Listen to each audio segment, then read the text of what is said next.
if you're not panicking yet, you really should be.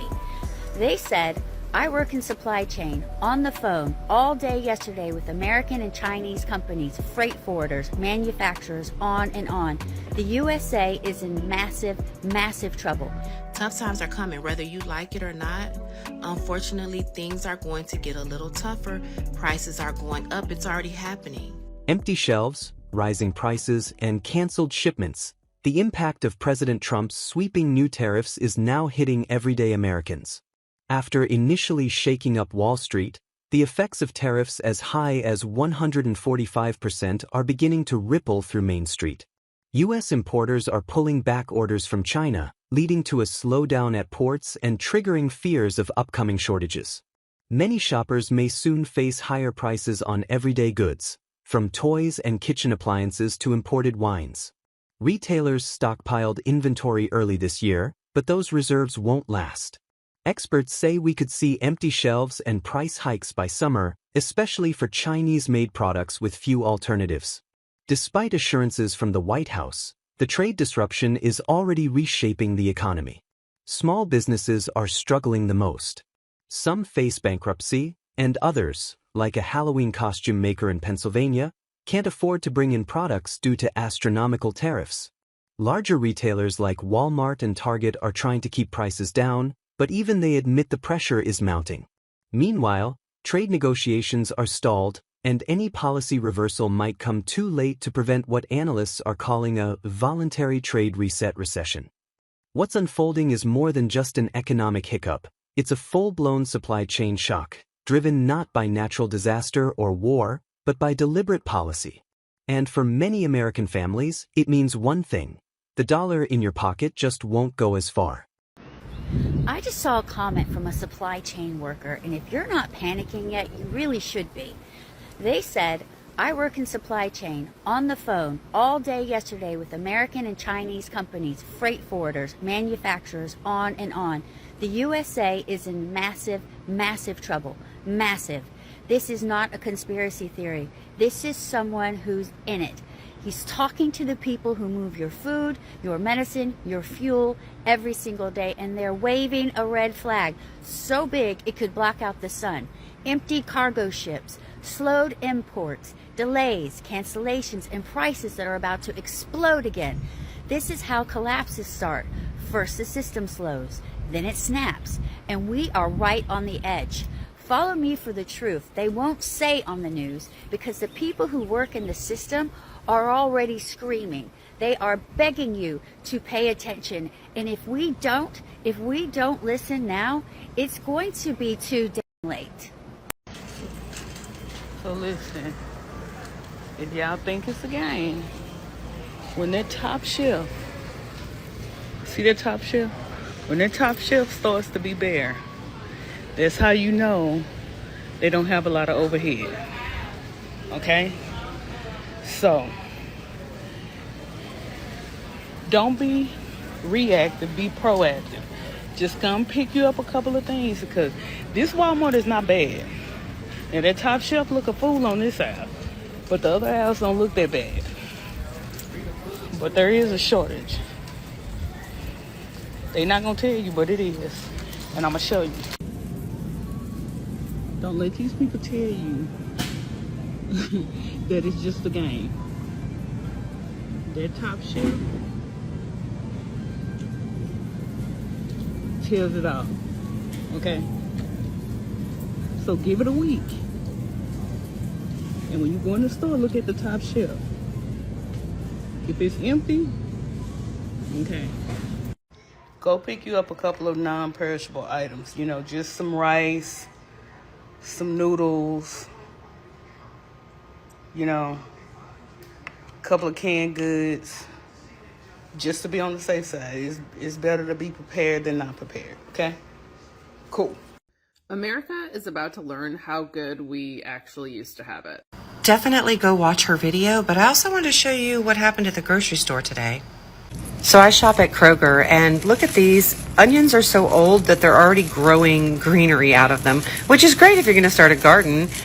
I actually almost considered buying them, but look at these empty shelves already. There's already empty shelves. This is Monday afternoon. It's already been stocked. Shipments usually come in on Mondays. This Kroger has been serving up rotten potatoes for months now. And I don't even know why, but the potatoes in their selection is just always crap. So I went over, you can see the avocado section is already getting low. There's large swaths of the areas in the vegetables, plus rotten turmeric, which is not going to be restocked. And there's a label saying it's not going to be. So I'm not trying to panic anybody, of course, but if you want to get ahead of this, start seeding your own fruits and vegetables if you can. Freeze things and make sure you're good and well stocked on canned vegetables that will last for 6 months to a year. Also, rice is a good staple, especially brown rice.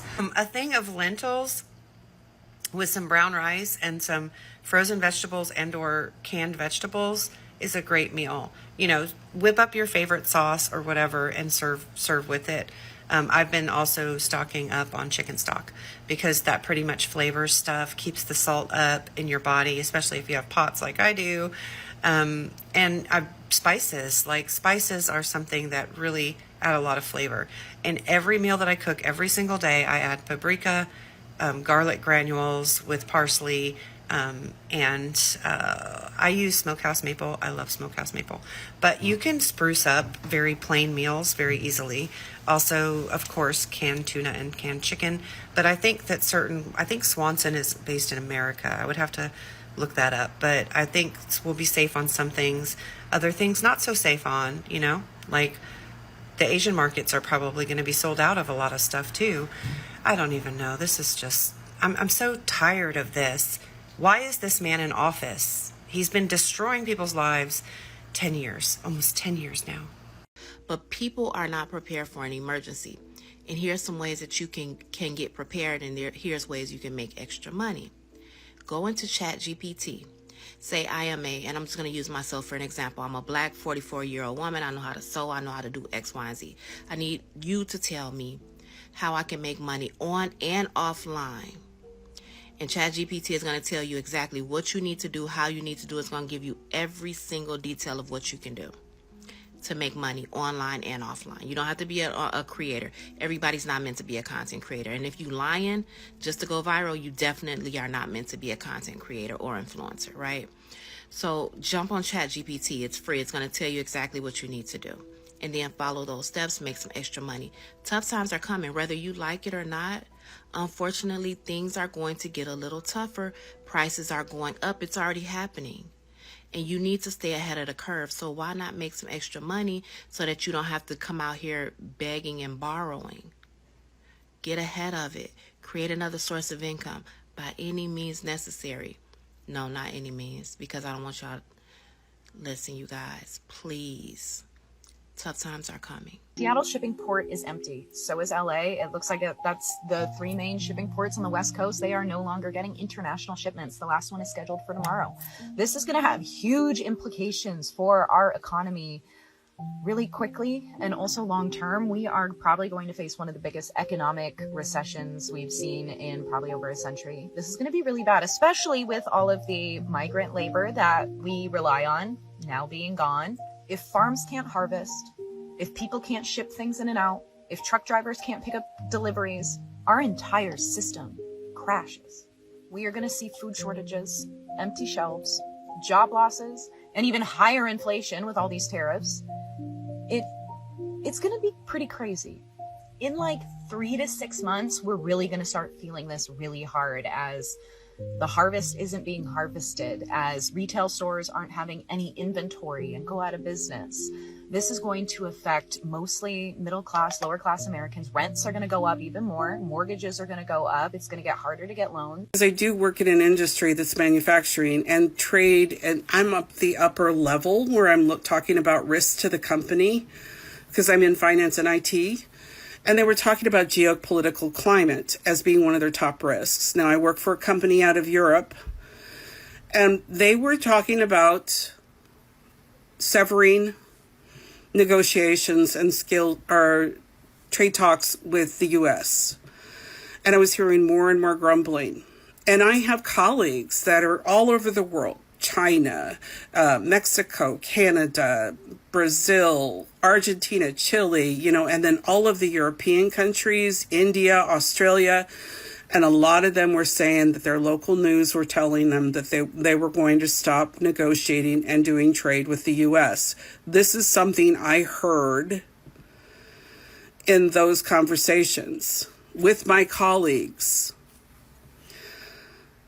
And it's interesting now that it's being talked about. But, you know, of course, I was planning 2 months ago. And I did talk on here 2 months ago, but I didn't have a big following at that time. But we need to talk about it because there's a lot of things we don't make enough of in this country to supply the entire country, including things like coffee, which we do every single day. So either those are going to go super high because the trade deals we had in place are no longer, or there's going to be shortages. But it's not just things like coffee, you know, luxury. I mean, coffee to me is not a needed essential. I mean, I could do without it. I like it, but I can do without it. But certain things we're going to need. You know, there's going to be food we really need. So I really think that I did a post a couple weeks ago, but I know that I tagged a couple creators, like Hear Me Out on this, who likes to make lists. And I know she was busy with the Unfuck America tour. But we really need to gather a list of farmers that did vote blue and support them. Because obviously we can't grow a head of cattle or a whole bunch of pigs and, you know, chickens in our backyard, especially those of us that live in cities. But I also want to talk about things like buying from truckload sales. So as summer comes around, you're going to have local farmers try to sell things on you know, the back of their truck. Or there's one that comes up from Georgia with peaches and berries. We probably should be thinking about canning and preserving. And those of you that can and preserve like I do, we need to teach safety.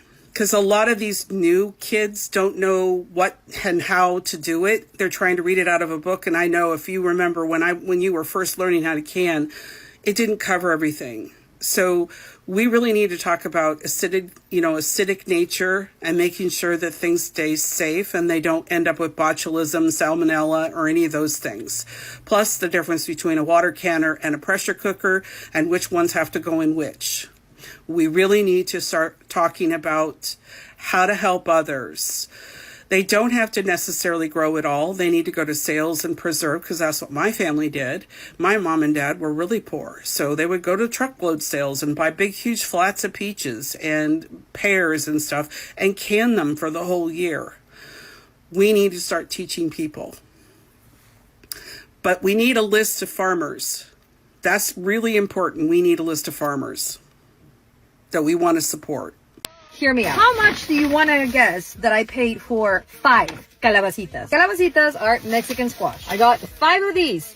None of them are bigger than my hand, okay? $33.80. Yes, I know my nails look like shit. So when I get home, I'm like, I don't know, something doesn't feel right. So I call them, I ask for a man, and I'm like, hey, I got 5 calabacitas, which is the Mexican squash, and they charged me $33.80. He said, yeah, I mean, you know, they are coming from Mexico. I said, mijo, yo también vengo de México.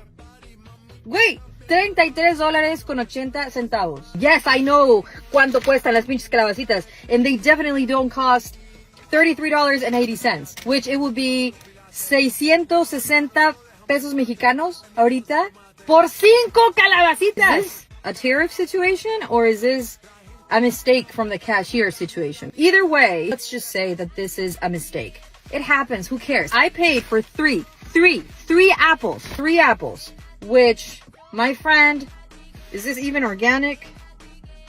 No. $5.10. $5.10. These apples are going back. I thought I was grabbing the other apples that were less. So, hell no. Listen, by no means am I a cheap person, but at this time, during this economy, we definitely have to be looking at this receipt.